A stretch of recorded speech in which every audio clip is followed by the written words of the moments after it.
உய்வாழ்த்தவாக. நான் உங்கள் ஆத்மேஸ்வரன். இன்னைக்கு நம்ம பார்க்க போறது எல்லாத்தையும் அந்த கேள்விக்கு அடுத்தபடியா தான். அந்த கேள்வி தான் ஃபர்ஸ்ட் இருக்கும். கெட்டது இருக்கா இல்லையா, எனக்கு ஏதாவது செய்வேன்னு விஷயம் இதுதான் ஃபர்ஸ்ட் இருக்கும்.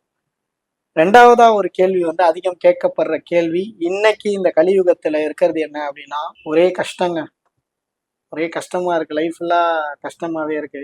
கஷ்டங்கள் இல்லாத ஒரு வாழ்க்கைக்கு என்ன பண்ணணும் அப்படிங்கிற கேள்வி எல்லார்ட்டையுமே இருக்கும். ஆனா இப்ப என்ன நடக்குது அப்படின்னா, கஷ்டங்களுக்கான தீர்வு பரிகாரம் அப்படின்னு தான் போறாங்க. எல்லாருமே போறாங்க. அதை நம்ம தப்பு சொல்ல முடியாது. ஏன்னா அவங்கவுங்க சூழ்நிலை, அவங்கவுங்க சந்தித்த வாழ்க்கை, அவங்கவுங்க பிரச்சனைன்னும் போது அதை நம்ம தப்பு சொல்ல முடியாது. எங்கேயாவது தீர்வு கிடைக்காதா அப்படிங்கிறது தான் மக்களுடைய ஏக்கமா இருக்கு. இதுல ஒரு பொதுவான விஷயம் என்ன அப்படின்னு பாத்தீங்கன்னா, அவங்க எதை பிரச்சனையா சொல்றாங்களோ அதை மூல கருவே அவங்க தான். எந்த பிரச்சனையும் வெளியில இருந்து அவங்கள நாடி வராது. அவங்க தான் அதுக்கான சுவிட்சை ஆன் பண்ணியிருப்பாங்க. அவங்க தான் அதை நோக்கி போவாங்க. அது ஏன் அவங்க கையால நடக்குது அப்படின்னா, அதை தான் கர்ம வினை அப்படின்னு நம்ம சொல்றோம். ஸோ இந்த கர்ம வினை அப்படிங்கிறத நம்ம முன்னோர்கள், நம்ம சித்தர்களே சொல்லியிருக்காங்க. விதியை மதியால் வெல்லலாம். விதி அப்படிங்கிறது வினையின் பயன். அதாவது நம்ம செஞ்ச வினை திரும்புறது தான் விதி அப்படின்னு சொல்றோம். இதை மதியால் வெல்லலாம் அப்படின்னா, அந்த கர்மா நம்ம கிட்ட ஒரு விஷயத்த கொண்டு வரும்போது நம்ம மதி கொண்டு தான் அதுக்கான டிசிஷன் எடுக்கணும். அந்த பிரச்சனையை அத்தோட முடிக்கிறதுக்கான தீர்வை நம்ம நோக்கி போயிட்டோம் அப்படின்னா அது அத்தோட தீர்ந்துரும். இல்லை அப்படின்னா நம்மளுடைய முடிவு தப்பா இருந்தது அப்படிங்கிற பட்சத்துல அது எக்ஸ்டெண்ட் ஆகிட்டே இருக்கும். இதுக்கு மெயினான காரணம் என்னன்னா, நம்மளுக்குள்ள இருக்க ஒரு பயம்.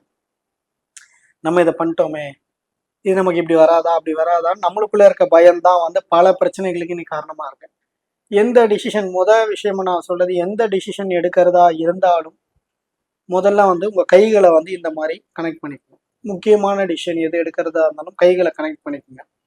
இந்த மாதிரி நீங்க நெஞ்சு குளிக்க நேரம் இந்த கை சிம்பிள், இந்த முத்திரையை வச்சுட்டு ஓம் அப்படிங்கிற பிரணவ மந்திரத்தை 9 தடவை நீங்க கண்மூடி சொல்லணும். 9 தடவை. நார்மலா சொல்லக்கூடாது.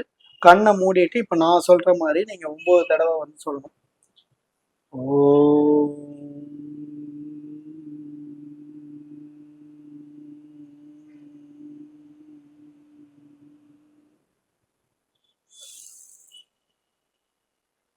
நான் ஒரு தடவை சொல்லியிருக்கேன். ஸோ நார்மலா நீங்க இதை 9 தடவை எந்த முடிவு எடுக்கிறதுக்கு முன்னாடியும் சொல்லுங்க. இது உங்களை சுத்தி இருக்க கெட்ட ஆறா, நெகட்டிவ் வைப்ஸை கிளியர் பண்ணிடும். சரிங்களா?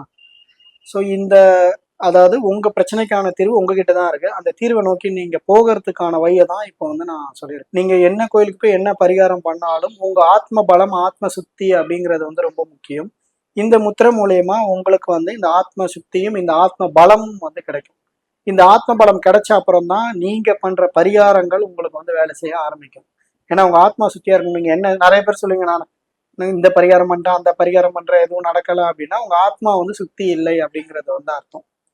அந்த ஆத்ம பலம் இல்லை அப்படிங்கறத அர்த்தம். முன்னோர்கள், அதாவது நம்மளுடைய முன்னோர்கள், சித்தர்களா இருக்கட்டும் இல்ல அசுரர்களா இருக்கட்டும், ரொம்ப வலிமையான கடுமையான தவம் புரிஞ்சாங்க. அதுக்கப்புறம் தான் அவங்களுக்கான வரம் அப்படிங்கிறது கொடுக்கப்படுது. அதை ஏன் அவங்க புரியணும். அந்த இடத்துல அவங்க பண்ற அந்த தவம் அப்படிங்கிறது அந்த ஆத்ம பலத்தை அதிகரிக்கும். உங்களுக்கு எதிர்க்க அவங்களுக்கு வரம் கொடுத்தது யாருன்னா, சிவன், விஷ்ணு, பிரம்மா, யாரா இருந்தாலும் அவங்க ஒரு தீப்பந்த மாதிரி பெரிய வைப்ரேஷன். அவங்க ஒரு வரம் கொடுக்கும் போது அதை ஏத்துக்கிற சக்தி நம்ம உடம்புல இருக்கும். அதுக்காக தான் அவங்க இந்த மாதிரி கடும் தவம் புரிந்து அந்த வரத்தை ஈசன் கிட்ட இருந்தோ இல்ல விஷ்ணு கிட்ட இருந்தோ இல்ல பிரம்மா கிட்ட இருந்தோ பெறாங்க.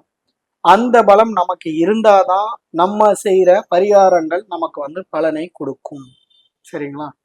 இது நார்மலா நமக்கு வர பிரச்சனைகளுக்கான ஒரு தீர்வா நான் சொல்றேன். ரெண்டாவது விஷயம் என்ன அப்படின்னு பாத்தீங்கன்னா, இந்த போதை, குடிப்பழக்கம் அப்படிங்கிறது நம்மளை சுத்தி ரொம்பவே ஜாஸ்தியாயிருச்சு. இன்னைக்கு ஒரு 45% பிரச்சனைகள் இந்த குடிதான். அது மாதிரி மன ரீதியான பிரச்சனைகள், அதாவது சின்ன சின்ன விஷயத்துக்கெல்லாம் என்ன பிரச்சனைனே தெரியாது. அதுக்கெல்லாம் கணவன் மனைவி பிரிகிறது, இந்த மாதிரி குழந்தைகள் பிரிகிறது, குழந்தைங்களை வேற இடத்துக்கு அனுப்புறது, இந்த மாதிரி குடும்பத்துக்குள்ள தனி கொடுத்தனும் போது இந்த மாதிரி நிறைய பிரச்சனைகள் கிரியேட் ஆகுது. எல்லாமே மனோ ரீதியான ஒரு பிரச்சனைகள் தான். இந்த பிரச்சனைக்கு தீர்வு என்ன அப்படின்னு பாத்தீங்கன்னா, பெருசா நீங்க எதுவுமே பண்ண வேண்டாம். ஒரு தட்டுல கல்லுப்பை கொட்டிட்டு அதுல ஒரு அகல் விளக்கு ஏத்தி உங்க வேண்டுதல், உங்க பிரார்த்தனை அது பாசிட்டிவா தான் இருக்கணும், நெகட்டிவா இருக்கக்கூடாது. நெகட்டிவா இருந்தாலும் அது நடக்கும். ஆனா நெகட்டிவா கும்பிடாதீங்க. ஏன்னா எப்பவுமே நெகட்டிவ் நீங்க என்ன போட்டீங்களோ அது திருப்பி கொடுத்துரும். சரிங்களா? பாசிட்டிவ் அதை நடத்தி கொடுத்துரும், நெகட்டிவ் நடத்துற மாதிரி உங்களுக்கே திருப்பி கொடுத்துரும். அதனால நீங்க வந்து அதை வேண்டாதீங்க. பிகாஸ் இந்த கல்லுப்புல நீங்க அகல்ல விளக்கேற்றும் போது, அது களிமண் அகலாக தான் இருக்கும், அதில் விளக்கேற்றும் போது யூனிவர்ஸ் வந்து அந்த இடத்துல சேரும். சரிங்களா? ஸோ அப்போ நீங்க வேண்டது வந்து நடக்கும். அது இந்த மாதிரி விஷயங்கள் மன ரீதியான பிரச்சனைகளுக்கு வந்து அது ஒரு நல்ல தீர்வை கொடுக்கும். இதை வந்து எல்லாருமே வீட்டில் கண்டிப்பா பண்ணலாம். ஏதாவது தீர்க்க முடியாத நோய்கள் இருந்தாலும் இந்த வேண்டுதல் வந்து நீங்க வைக்கலாம். வீட்டில் வந்து பாசிட்டிவ் எனர்ஜியே இல்லை, எல்லாமே சோர்ந்து போயிடும், வெளில நல்லா தான் இருக்கும் அப்படின்னு பேசுறவங்க ஒரு கண்ணாடி முன்னாடி இதே விளக்கை ஏத்துனீங்க அப்படின்னா கண்டிப்பா அதுக்கான நற்பலன் வந்து உங்களுக்கு கிடைக்கும். நம்ம நிம்மதி அப்படிங்கறத வந்து வெளியில தான் தேடுறோம், நம்மளுக்குள்ள வந்து நம்ம தேடிக்கிறது இல்லை. நம்மளுக்குள்ள வந்து தேட வைக்கும் நம்மளுக்கான ஒரு ஆனந்தத்தை வந்து இந்த விளக்கேற்றுறது மூலியமா நமக்கு கிடைக்கும். இந்த பிரணவ மந்திரம் சொல்றது மூலியமா நம்மளுடைய பலம், அதாவது தேக பலமா இருக்கட்டும், ஆத்ம பலமா இருக்கட்டும், ரெண்டுமே வந்து அதிகரிக்கும். இதை வந்து நீங்க உணரலாம். நிறைய பேருக்கு வந்து இதன் மூலியமா தங்களுடைய குருவை அடையும் வாய்ப்பும் கிடைக்கலாம். உங்க குருவை உங்ககிட்ட கொண்டு வந்து அந்த பிரபஞ்சம் சேர்க்கறதுக்கான வாய்ப்புகளும் நிறைய இருக்கு. ஏன்னா இப்ப நம்ம வந்து முக்தியை தேடி போடுறது இல்லை, பக்தின்னு சொல்லி நமக்கான தேவைகளை தான் நம்ம வந்து தேடிட்டு இருக்கோம். முக்தியை தேடி போகணும் அப்படின்னா நமக்கு வழிகாட்ட வந்து ஒரு குரு வேணும், கண்டிப்பா வந்து வேணும். முன்னாடி எல்லாம் குலதெய்வ வழிபாடோட சேர்ந்து குரு வழிபாடும் இருந்தது. குலகுரு அப்படின்னே ஒருத்தங்க இருந்தாங்க. இப்ப அது எல்லாமே மறைஞ்சு போச்சு. காலம் மாற மாற இது எல்லாம் மறைஞ்சிருச்சு. இது எல்லாமே இப்ப திருப்பி வர ஆரம்பிச்சிருக்கு அப்படிங்கிறது தான் உண்மை.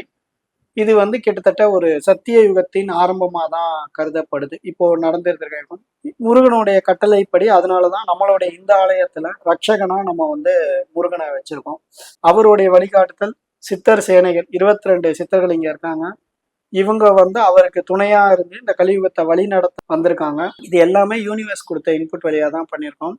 ஸோ இனிமே நமக்கு கிடைக்க போறது நிறைய பாசிட்டிவ் எனர்ஜி. அதை வந்து நல்வழியில நம்ம பயன்படுத்தணும் அப்படின்னு சொல்லி கேட்டுக்கிறேன்.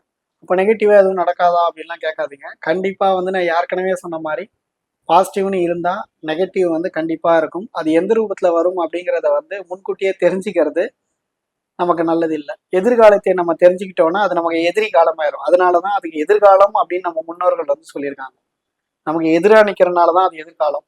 அதை நம்ம வந்து தெரிஞ்சுக்கிட்டு நம்ம நிறைய குழப்பிக்கலாம் செய்வோம். அதனால அது இப்ப தேவையில்லை. எந்த பிரச்சனையா இருந்தாலும் நம்ம தான் ஃபேஸ் பண்ணணும்.